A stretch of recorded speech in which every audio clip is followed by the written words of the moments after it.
Waqt laqa mal-Ministri tal-Enerġija tal-Med9 f'Ċipru, l-impenn biex il-Mediterran isir ċentru ta' enerġija nadifa kif indikat minn Malta fl-aħħar żmien ġie affermat mill-ġdid f'dikjarazzjoni konġuta.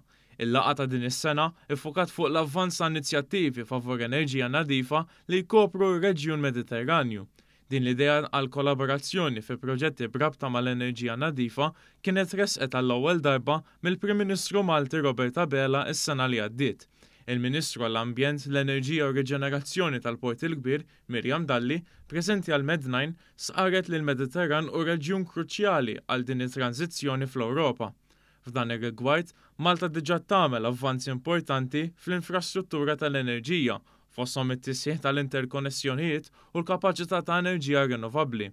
Semmit fost l-oħrajn il-proġett tat-tieni Interconnector li se jsaħħaħ is-sigurtà tal-enerġija ta' pajjiżna anke biż-żieda fid-domanda u l-pass lejn l-enerġija rinnovabbli offshore, inkluż fi proġetti ta' enerġija mir-riħ, waqt li l-Gvern qed jagħmel bosta studji biex jiniedi l-ewwel proġett ta' dan it-tip fil-Mediterran.